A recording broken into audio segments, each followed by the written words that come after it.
Bienvenidos de nuevo. Hoy tenemos el gran privilegio de contar con el profesor Max Otte, economista, analista financiero y autor de grandes éxitos de ventas. Quedó en segundo lugar en las elecciones presidenciales alemanas de 2022 y esperemos quede en primer lugar la próxima vez. Así que muchas gracias por volver a acompañarnos. Gracias, profesor Diesen. Para mí también es un privilegio.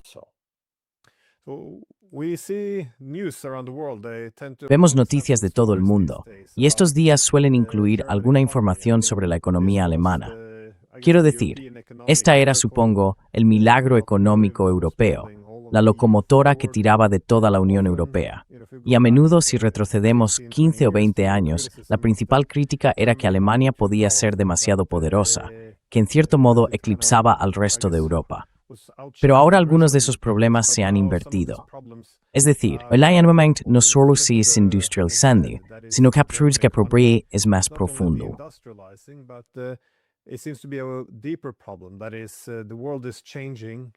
Es decir, el mundo está cambiando, y parece que en Alemania hay ciertas dificultades para encontrar un nuevo modelo económico que permita prosperar. Una vez más, ese ha sido el papel histórico de Alemania en Europa, ser esta potencia económica. Y ahora, ante la ausencia de un modelo económico claro, vemos a líderes como el canciller Merz coqueteando, en cambio, con la idea de este keynesianismo militar. Simplemente construir el mayor ejército de Europa y que eso sea una fuente de desarrollo tecnológico y económico. Me preguntaba cómo ve usted los desafíos económicos de Alemania. ¿Dónde se encuentra Alemania hoy?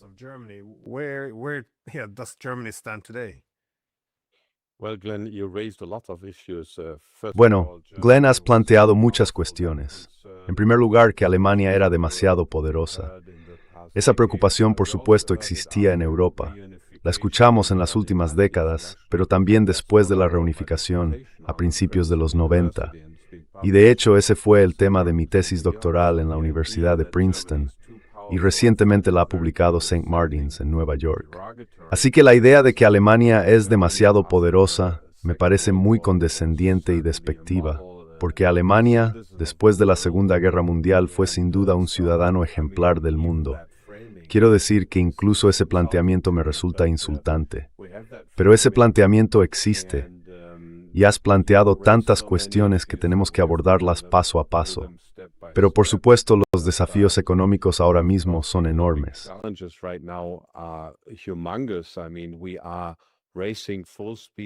Quiero decir que vamos a toda velocidad hacia el colapso total.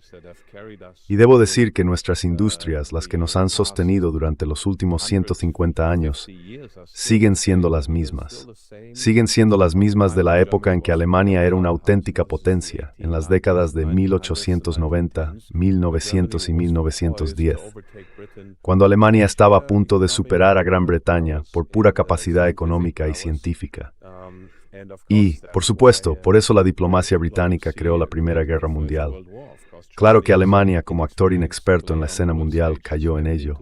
Había mucho chauvinismo, quizá casi un grito de autoestimulación, pero el cerco era real. Y la idea de, digámoslo así, destruir a Alemania como competidor era real.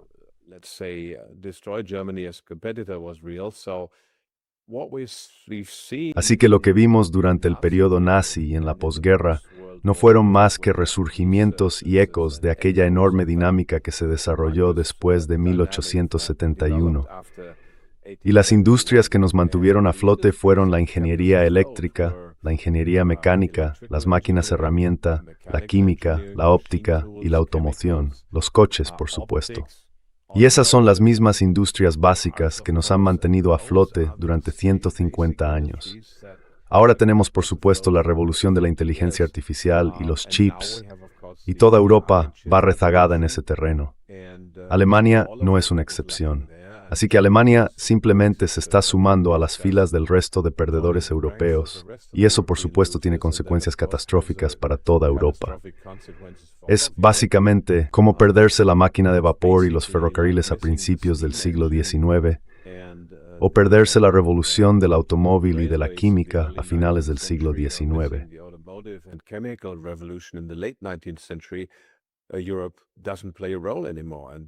Europa ya no desempeña ningún papel y estratégicamente no se la ve. Y el keynesianismo militar al que aludes salvó a Estados Unidos en la Segunda Guerra Mundial. Quiero decir, hubo otra gran recesión hacia 1938, después de 1929, y salvó al resto del mundo. Y estamos encaminándonos hacia la guerra. Strauss y Howe escribieron en su libro The Fourth Turning que tendríamos un giro de ese tipo entre 2005 y 2025. Lo escribieron en 1996. Así que resulta casi inquietante hasta qué punto se están cumpliendo sus predicciones. Quiero decir, Estados Unidos no solo está coqueteando con el keynesianismo militar, es más que hablar de ello. Es un esfuerzo realmente contundente en esa dirección. Alemania está haciendo lo mismo, y Francia y Gran Bretaña no se quedan muy atrás. Así que todo tendencias en esa dirección.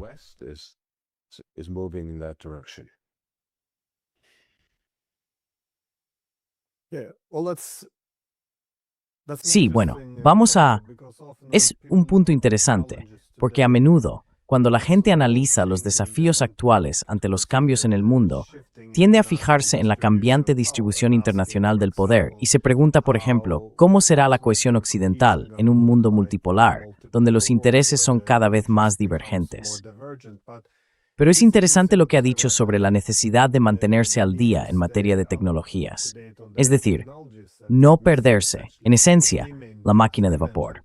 Porque vimos pues que algunas grandes potencias, tanto China como Rusia, se quedaron atrás, en cierta medida, durante la primera revolución industrial, y lo pagaron bastante caro.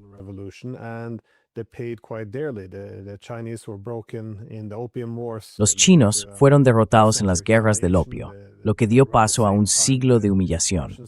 Más o menos, por la misma época, los rusos fueron derrotados por los británicos y los franceses en la guerra de Crimea. Fue una derrota bastante humillante que les obligó a emprender reformas muy profundas, también disruptivas, añadiría. Sí, muchas tuvieron éxito, pero aún así ambos pueden experimentar los problemas de quedarse atrás en esto. Entonces, ¿cuáles son las alternativas para Alemania? De nuevo, es el momento de tirar la toalla. Quiero decir, ¿cómo puede Alemania revertir todo esto? ¿Cuáles serían, supongo, las políticas alternativas?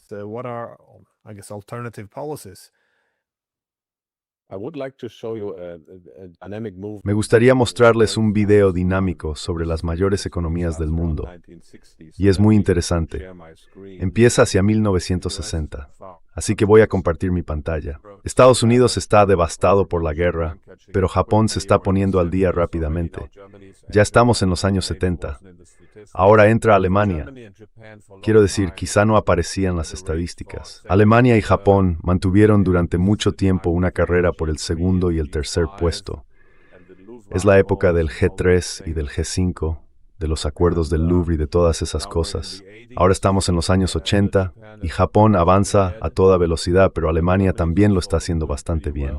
Europa sigue ahí arriba. Así que están Europa, Japón y Estados Unidos.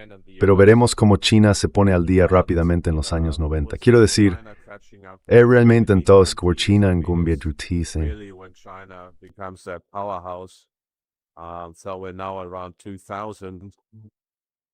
Así que estamos ya en torno al año 2000 y Alemania ocupa sólidamente el tercer puesto, pero China está alcanzándola muy rápido.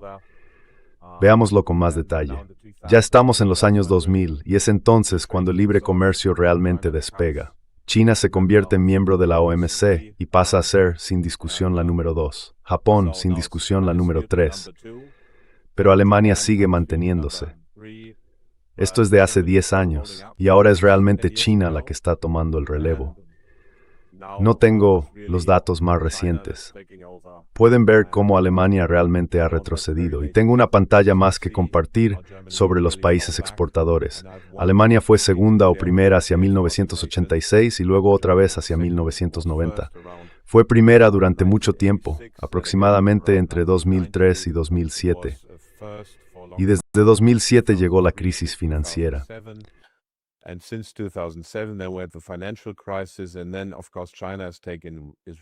Y luego, por supuesto, China está realmente despegando.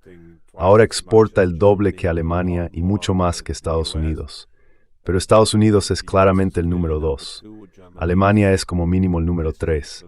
Así que eso demuestra que Alemania se está quedando realmente atrás. Entonces, ¿qué se puede hacer? Quiero decir, Europa depende totalmente de Estados Unidos y las naciones europeas no se han dado cuenta de ello. Y Estados Unidos, en cierto modo, la UE se convirtió en una herramienta para desarrollar la política estadounidense, ya a comienzos de los años 2000, cuando muchas de las reformas fueron básicamente redactadas por los estadounidenses. Así que Bruselas llamaba a Washington para preguntar qué hacer después. Una de esas reformas fue, por ejemplo, el cambio en las normas contables. Las normas contables alemanas son muy conservadoras.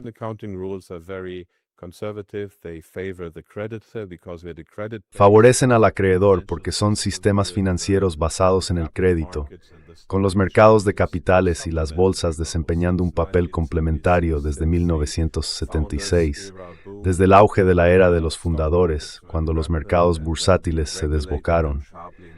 Después los regulamos de forma contundente y dependimos principalmente de los mercados de crédito. Incluso se escribieron libros sobre esto hacia 1900. Y, hacia 2000 o 2005, la Unión Europea cambió las normas contables en Europa con el pretexto de la armonización. Pasamos a un sistema anglosajón de normas contables que favorecía la contabilidad a valor razonable, que no tiene nada de razonable y que genera inestabilidad. Y lo vimos en la crisis financiera de 2007, 2008 y 2009.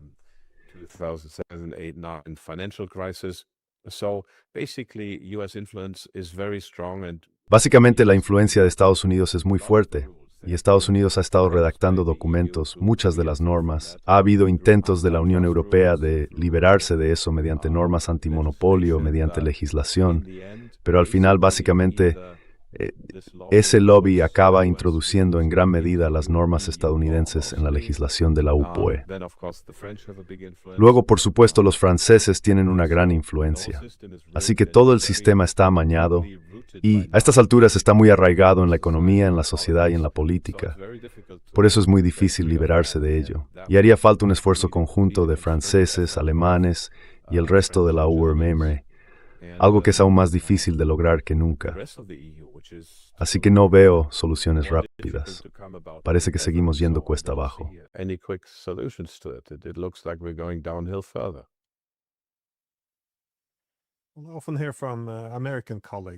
A menudo oigo a colegas estadounidenses decir que, dada la nueva distribución del poder, Europa ya no será por primera vez la principal prioridad de Estados Unidos. Es decir, tienen que volver a establecer prioridades, porque la era hegemónica ha terminado. Y para ellos tiene más sentido centrarse en el hemisferio occidental, para asegurarse de que no haya una intrusión demasiado poderosa de otras grandes potencias en su patio trasero. Eso es, en esencia, el resurgimiento de la doctrina Monroe, o la doctrina Donroe, como la llama Trump. Y por supuesto, la segunda prioridad sería Asia Oriental, donde se encuentra el principal competidor equivalente de Estados Unidos. Pero muchos preguntan entonces, ¿cuál es el objetivo para Europa?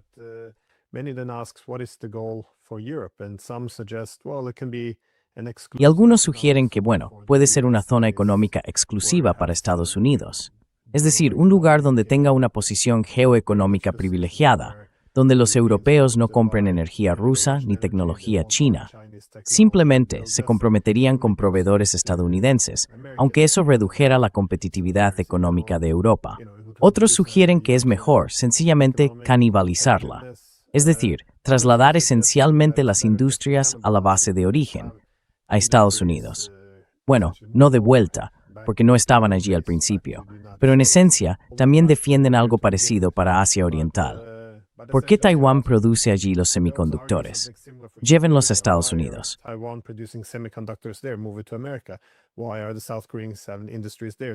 ¿Por qué están allí las industrias surcoreanas? En esencia, yo diría que los estadounidenses fueron bastante generosos en sus políticas comerciales después de la Segunda Guerra Mundial. Es decir, consolidaron estados de primera línea que tuvieron éxito. Pero ahora parece que, dado que ya no tienen esa posición cómoda, esos estados de primera línea quedan en una situación muy incómoda. Así que lo que se oye desde los estados del Golfo hasta Asia Oriental, e idealmente, también en Europa, no es estar a favor o en contra de Estados Unidos. Es cómo nos posicionamos mejor dado que la distribución del poder ha cambiado y que los intereses y las prioridades también han cambiado. Sí.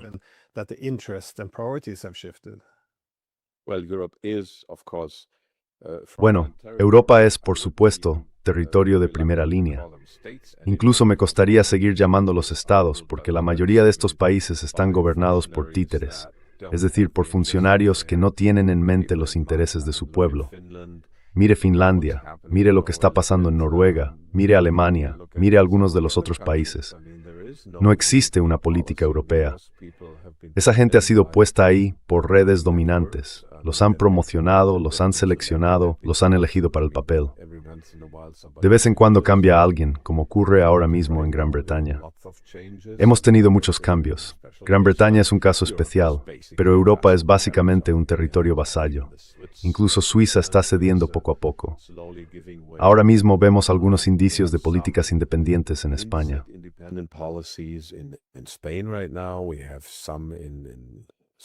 Tenemos algunos en Eslovaquia, pero incluso Eslovaquia está cambiando hasta cierto punto. Así que tenemos que afrontar la realidad de que somos un país totalmente dependiente, un estado vasallo, un territorio vasallo. Y Estados Unidos está debatiendo si reforzarnos, si crear una zona de libre comercio o si trasladar las industrias a Estados Unidos. Quiero decir, ¿qué clase de situación es esta? Este es un debate que solo puede mantener una potencia absolutamente superior. Y Estados Unidos lleva la voz cantante en Europa, indirectamente, directamente, a veces más, a veces menos. Está perjudicando abiertamente los intereses europeos sin que nadie en el poder se queje realmente. Piensen en Nord Stream. Así que sería un camino largo. Supongo que lo que estamos haciendo aquí es simplemente poner sobre la mesa los hechos fríos.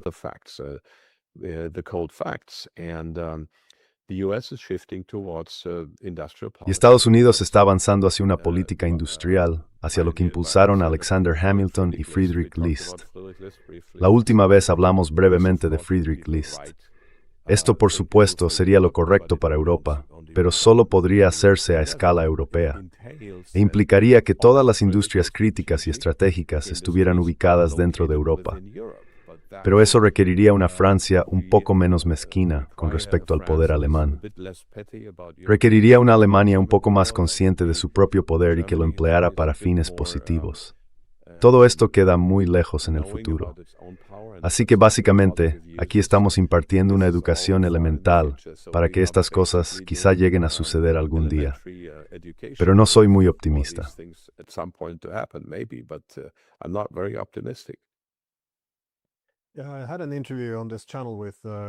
Entrevisté en este canal al coronel Lawrence Wilkerson. Insisto, fue jefe de gabinete del secretario de Estado de Estados Unidos.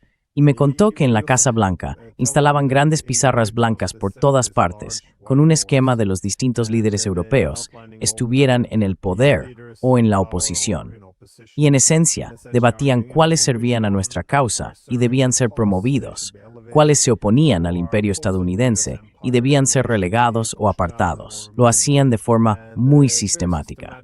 Y él señalaba que personas como Jens Stoltenberg eran vistas como los principales defensores de los intereses estadounidenses.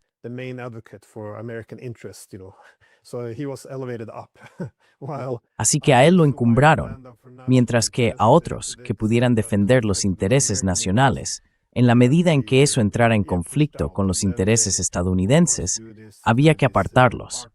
Y por supuesto, lo hacen a través de esta colaboración en organizaciones internacionales. Utilizan sus ONG, sus grupos de expertos. Tienen todas estas organizaciones estadounidenses y europeas que pueden usar para encumbrar a las personas que quieren.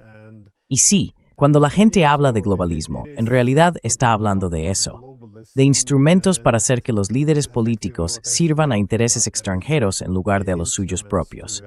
Pero en cuanto a Alemania, hemos mencionado Alemania y Francia.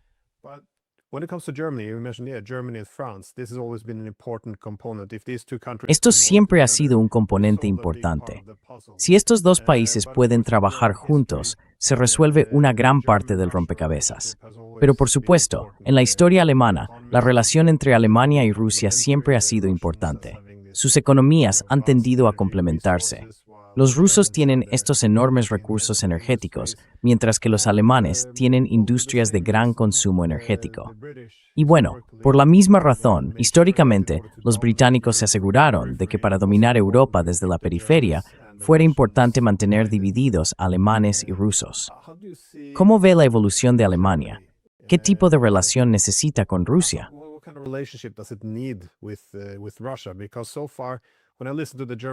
Porque hasta ahora, cuando escucho a los políticos alemanes, cada vez que hablan de comerciar energía con Rusia, o de un acceso comercial general a su mercado, o de encontrar un acuerdo de seguridad común que garantice que estas dos enormes potencias europeas puedan hallar algún marco de seguridad positiva, siempre se descarta por ser prorruso.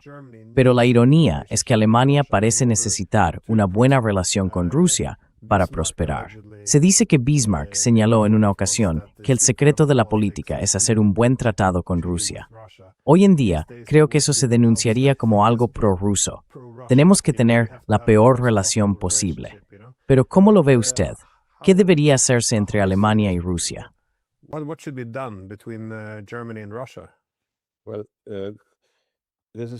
Bueno, hay un fenómeno curioso.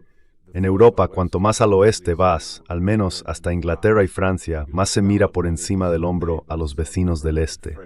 Así que los franceses y los británicos, en cierto modo, miran por encima del hombro a los alemanes, aunque también los admiraban. Los alemanes miran por encima del hombro a los polacos, hasta cierto punto. Quiero decir, esto viene del pasado histórico, y los polacos a los rusos.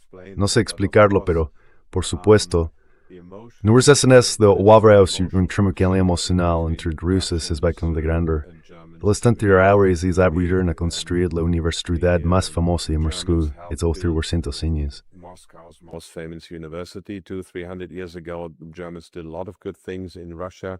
Los alemanes hicieron muchas cosas buenas en Rusia. Y por supuesto me llamaron títere de Putin muchísimas veces. He estado en Rusia una vez, solo unos días para una cacería en Kirov. Ninguna conversación secreta. Me presentaron a Putin una vez en 2009 en el Adlon de Berlín cuando dio ese discurso sobre libre comercio. Quiero decir, había otras 300 personas allí. Ese es todo mi nivel de contacto con altos cargos rusos. Eso es todo. Pero por supuesto que necesitamos a Rusia. Necesitamos muy buenas relaciones e idealmente habría un eje entre Francia, Alemania, Moscú, Rusia y también Polonia. Pero es por supuesto una visión muy tenue.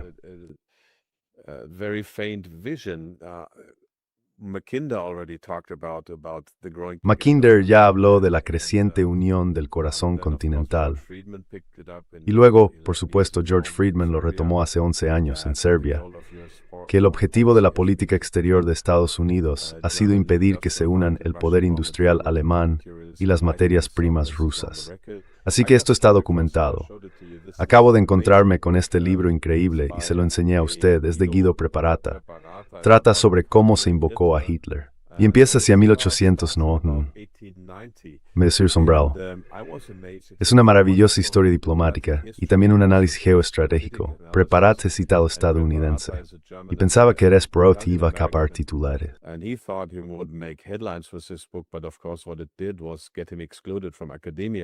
Pero claro, lo que consiguió fue que lo excluyeran del mundo académico. Y tiene 2 doctorados, así que es una investigación académica válida. Incluso a mí me horrorizó y me sorprendió hasta qué punto llegaron las élites británicas y la diplomacia para dividir Rusia. La revolución bolchevique, Lenin y todo eso. Quiero decir, había una influencia británica muy fuerte en segundo plano. Esto se presenta como que los alemanes enviaron a Lenin en un vagón sellado a Rusia para avivar la revolución. Pero la idea se generó en otro lugar. Así que quiero decir, hay pruebas históricas fascinantes de ello. Por eso estoy realmente horrorizado, porque claro, los alemanes tenían aspiraciones imperiales ya en el siglo XIX, pero aquello era una romantización, era chauvinista Y por supuesto eran sueños inmaduros de reconstruir el Sacro Imperio Germánico, de unir a los Germanomers en solo estado y quizá dominar Elste. Uniting the Germanic people in one state and maybe dominating the East. But the technique of destroying nations, Pero la técnica de destruir naciones, de crear operaciones de falsa bandera, de utilizar atentados terroristas, de influir en la diplomacia, quiero decir, esa técnica tiene cientos de años. Y me horrorizó comprobar hasta qué punto se aplicó a finales del siglo XIX y principios del XX. Y ha seguido ocurriendo desde entonces. Y hay otro libro que no tengo aquí que no puedo enseñaros. La última vez hablamos de Oswald Spengler. Pues bien, hubo un noble francés, Amaury de Riencourt, que escribió en 1955 Los Césares venideros. El libro trata sobre la evolución del sistema político estadounidense hacia el cesarismo. Quizá Trump sea el primero, no sabemos cuál será en concreto. Pero aún así, quiero decir, sin duda se apoya en la política de la fuerza pura y en la fuerza bruta pura, sin ningún velo para ocultarlo. Brute force, without any cloak of hiding it. And Riencourt wrote about, and here I come back to Y Riencourt escribió sobre esto. Y aquí vuelvo a lo que dijiste sobre cómo la ONU y los precursores de la Unión Europea fueron, básicamente, asistencia técnica de Estados Unidos para implantar un sistema estadounidense, para asesorar a las élites europeas a la hora de introducir, digamos, métodos de producción de Estados Unidos y toda clase de cosas. Y lo que me sorprendió no fue lo mal que le va a Alemania ahora, sino lo bien que aguantó hasta los años 2000, incluso hasta la crisis financiera. Así que es solo que la cultura empresarial alemana, digamos que es una cultura empresarial única, quiero decir, la cultura empresarial centroeuropea.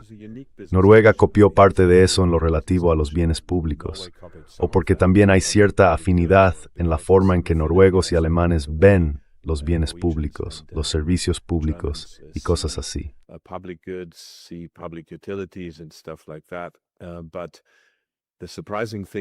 Pero lo sorprendente no es que se haya desmantelado en los últimos 15 años, sino lo bien que resistió hasta bien entrada la década de los 2000. Quiero decir, esa es la verdadera sorpresa. Porque este desmantelamiento lleva produciéndose desde la Segunda Guerra Mundial, empezando por el fallido intento de robar patentes alemanas después del 45. He leído muchos relatos de testigos presenciales, o unos cuantos. Uno era de un biólogo molecular al que enviaron de vuelta para robar patentes de Bayer y BASF. Pero no funcionó, porque la fuerza laboral estadounidense no estaba tan cualificada. Así que se necesitaban sistemas mucho más sencillos. Pero hoy en día, por supuesto, gran parte del software está roto. Después de 1945, el software estaba intacto. Lo que estaba roto era el hardware. Y ahora el desafío es mucho, mucho más difícil. Como también geopolítico.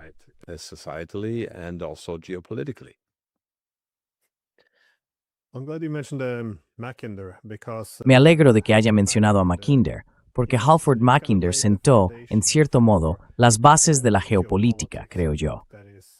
No solo de la teoría de que el mundo está dividido, en gran medida, entre las potencias terrestres y las potencias marítimas, sino que, una vez más, sus teorías e ideas y la forma en que se han repetido en los documentos estratégicos y en el pensamiento estratégico del Reino Unido y de Estados Unidos resulta bastante notable. Esto llega directamente a las estrategias de seguridad nacional.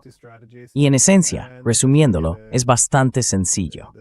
Como he dicho antes, si quieres dominar el mundo, o Eurasia, desde la periferia, asegúrate que las principales potencias euroasiáticas sigan divididas.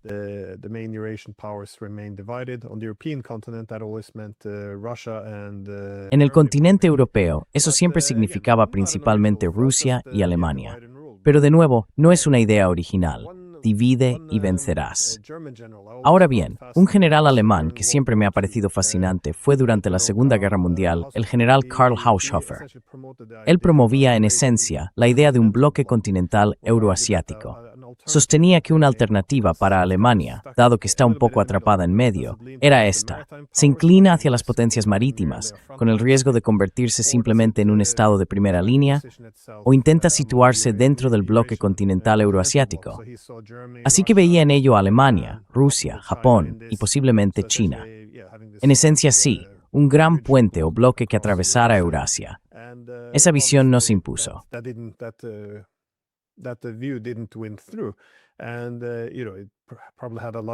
Y ya sabes, probablemente también tenía muchos defectos. Pero me pareció interesante que trazara distintas vías, distintas ideas para Alemania. Porque ya sabes, a menudo si das un paso atrás, obtienes una visión más amplia. Alemania. Hoy en día, a menudo da la impresión de que en toda Europa occidental solo hay un único modelo. Y creo que por eso hay tanta desesperación ahora. No hay imaginación política para nada más.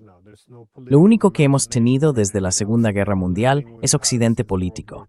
Es decir, los europeos subordinados bajo el liderazgo de Estados Unidos.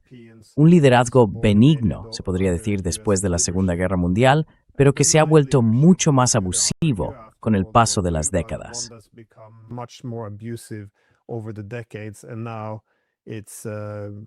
Y ahora está bastante a la vista. Y la idea de que esto es simplemente Trump, creo que es equivocada. Creo que es un síntoma, no la causa de esto. Pero ¿cómo lo ve usted? ¿Hay en Alemania algún interés político en ampliar un poco el horizonte? Porque ahora asistimos al auge de un mundo multipolar. Ya sabe, nadie sugeriría que los alemanes deban aliarse con China y Rusia contra Estados Unidos, pero una mera diversificación, no hacernos dependientes, no convertirnos, en esencia, en un estado de primera línea. Ya sabe, poner a Alemania primero. Ese debería ser el punto de partida. ¿Dónde está el interés estratégico alemán? Seguramente sería la diversificación.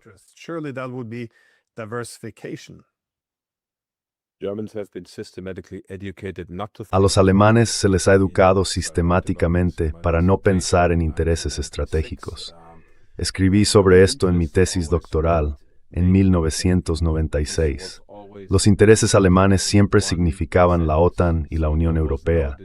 Siempre se decía en una sola frase, así que no había debate sobre los intereses alemanes. Cuando se habla de Estados Unidos, quiero decir, incluso Stephen Walt, de la Universidad de Chicago, habla del hegemón depredador en Foreign Affairs. Quiero decir, ese es el título de uno de sus últimos artículos. Así que Estados Unidos se ha vuelto claramente depredador, algo bastante previsible dada su fase del ciclo económico. Por tanto, mi argumento para Alemania sería desarrollar algún tipo de equidistancia, o al menos tomar distancia, porque quiero decir, si hay una guerra en Europa, Estados Unidos está fomentando activamente las condiciones para que la haya.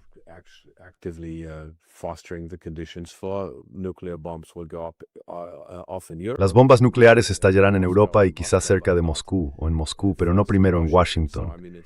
Quiero decir, es así de simple, si lo piensas. Así que en Alemania no hay mucho interés ni mucho debate al respecto. Y también creo que la Unión Europea tiene que desintegrarse aún más. Tiene que producirse algún tipo de accidente con Estados Unidos, digamos que tropiece con algo. Podría tropezar con Irak, por supuesto, o con Irán en el estrecho de Hormuz. Y, por supuesto, está concentrando sus buques para intervenir en Ucrania y aumentar la presión. Y los estúpidos vasallos europeos como Merz, Macron y Starmer, que ahora ya no está ahí, básicamente consideraron una señal de emancipación europea que asumamos la guerra de Estados Unidos para debilitar a Rusia.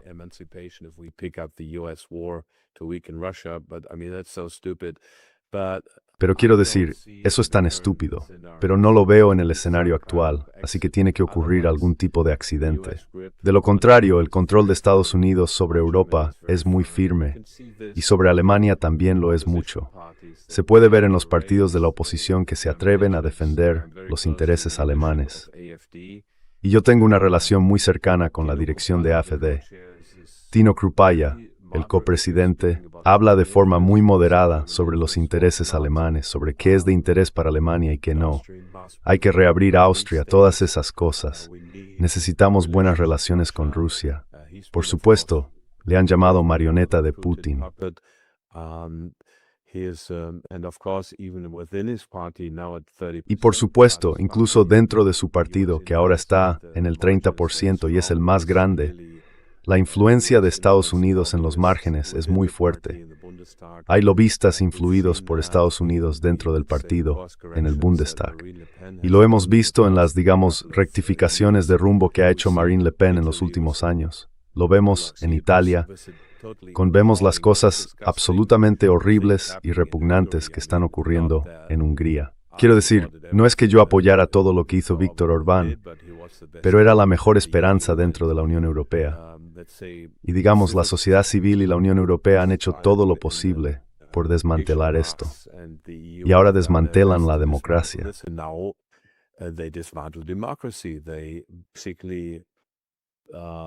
Básicamente, destituyeron al presidente en ejercicio, se apoderaron de los servicios del que fuera el partido gobernante Fidesz y de toda su base de afiliados. Quiero decir, es una represión totalitaria de la Unión Europea contra el último bastión de esperanza, básicamente. Así que nada tiene muy buena pinta.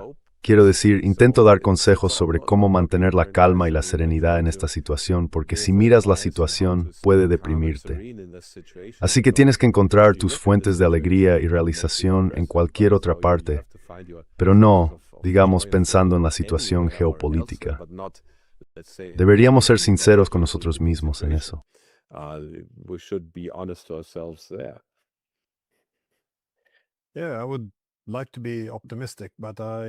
Sí, me gustaría ser optimista, pero prefiero ser realista. Y la situación no tiene muy buena pinta.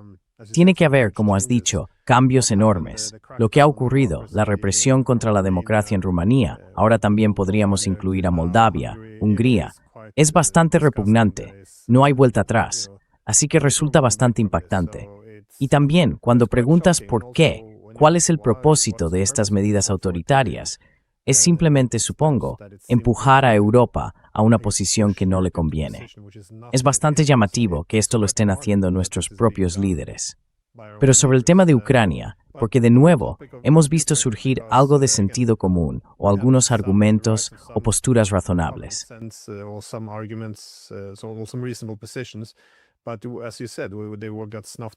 Pero como has dicho, los extinguieron desde Hungría hasta Rumanía. Pero ¿cómo interpretas la política de Estados Unidos hacia Ucrania? Porque siendo sincero, al principio pensé que Estados Unidos quería poner fin a esta guerra, porque en un mundo multipolar sencillamente le interesaba permitir que los rusos diversificaran. A Rusia le interesa de forma natural no depender excesivamente de China, no ponerse en contra de China, pero también abrirse a Estados Unidos, para asegurarse, en esencia, de mantener buenas relaciones con todas las grandes potencias y no estar supedita a ninguna.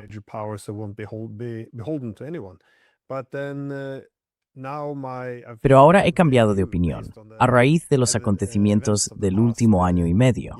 Y ahora parece más bien que Estados Unidos quiere externalizar esta guerra a los europeos y en esencia convertir también a los europeos en ucranianos. Es decir, que estén dispuestos a lanzarse contra Rusia. Quiero decir, no es un mal acuerdo para los estadounidenses. Los rusos se debilitan y los europeos pasan a depender más de Estados Unidos. Quiero decir, están sembrando deliberadamente ahora más conflictos entre los europeos y los rusos.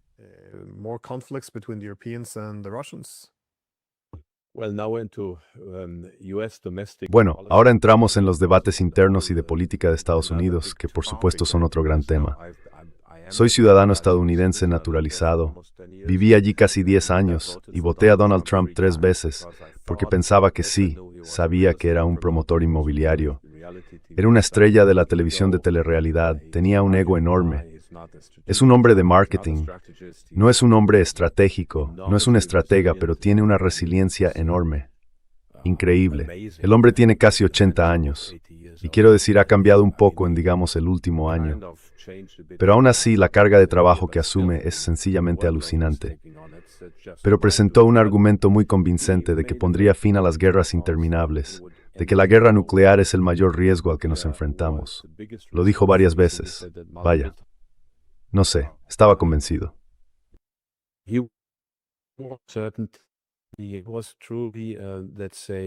No le gustaba nada, digamos, al establishment. No sabían cómo domesticarlo. Por eso lucharon contra él antes de las primeras elecciones y durante su primer mandato montaron el espectáculo del 6 de enero. Y volvió. Y yo estaba eufórico. Quiero decir, el hombre volvió. Tenía grandes planes. Lo sabía todo. Creía que ahora sabía cómo funcionaba Washington. En la primera etapa no lo sabía.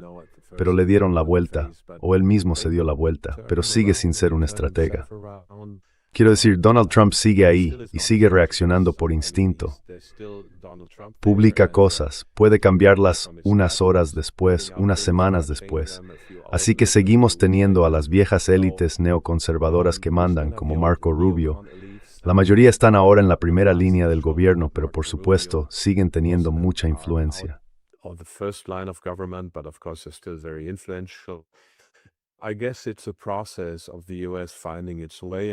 Supongo que es un proceso en el que Estados Unidos está encontrando su camino.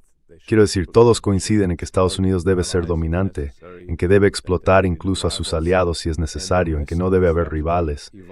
Y el resto de la estrategia está evolucionando.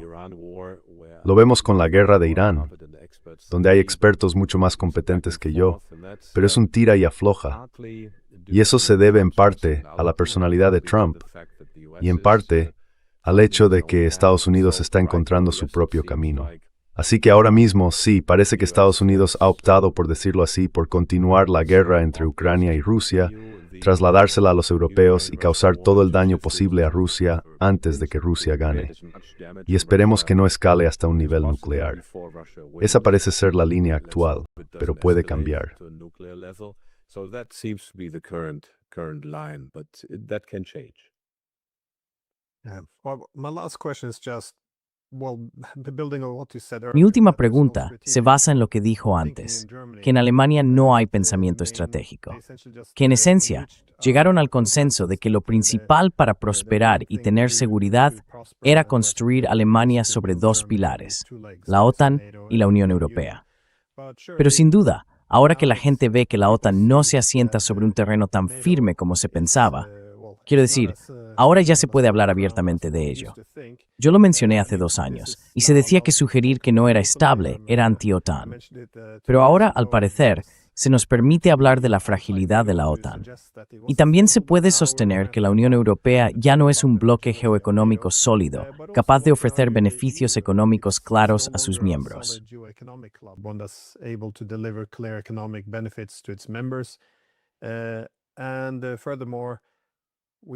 Y además, también podemos asumir que cuando Estados Unidos se aleje un poco de Europa en su papel de pacificador, podremos ver más fragmentación en Europa.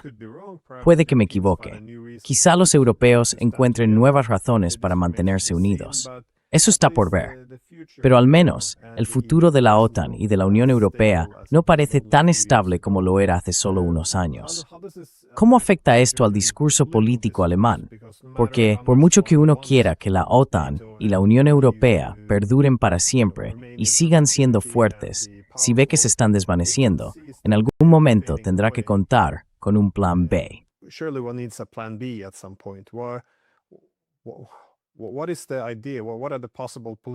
¿Cuál es la idea? ¿Cuáles son las posibles vías políticas?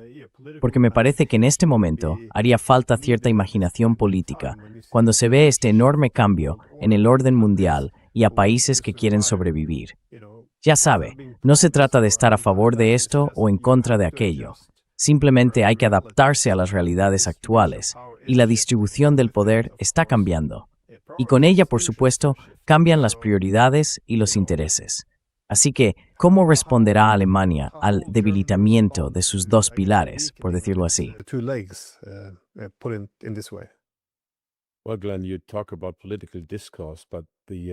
Bueno, Glenn, hablas del discurso político, pero yo diría que el nivel del discurso político está en su punto más bajo en siglos.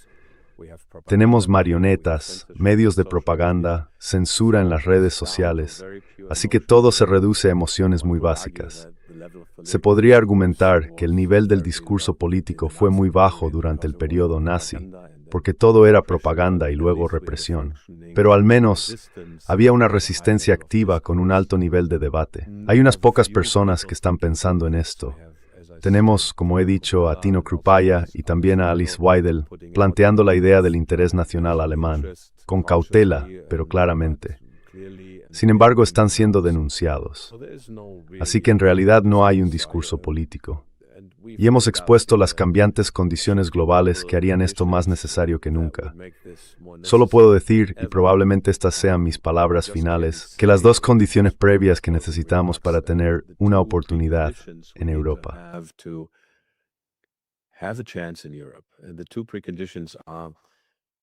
Las dos condiciones previas son las siguientes: que por sus propios errores en Irán y también en Israel, Estados Unidos y como consecuencia la OTAN o la Unión Europea se metan en problemas tan profundos que empiecen a desintegrarse. Esa es la primera condición previa y veremos si llega a producirse. Y la segunda condición previa es que no haya una escalada hasta una guerra total. Esas son las condiciones previas para que pueda empezar cualquier debate serio. Y son también las condiciones previas para que Europa tenga alguna posibilidad de resurgir. Los valores europeos son distintos de los valores estadounidenses. Los valores continentales son distintos de los valores anglosajones. Me molesta la idea de Occidente. Quiero decir, no existe Occidente. Hay países que están más cerca unos de otros y países que no lo están tanto. Y sí, hay distintos grados de proximidad, así que esas son las dos condiciones previas. Dejo al oyente que valore hasta qué punto es probable que se cumplan y que pueda empezar algo positivo.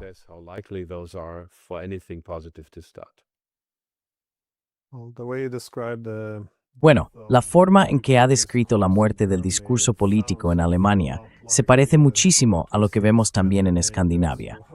Así que no es el único que se enfrenta a estos tiempos preocupantes.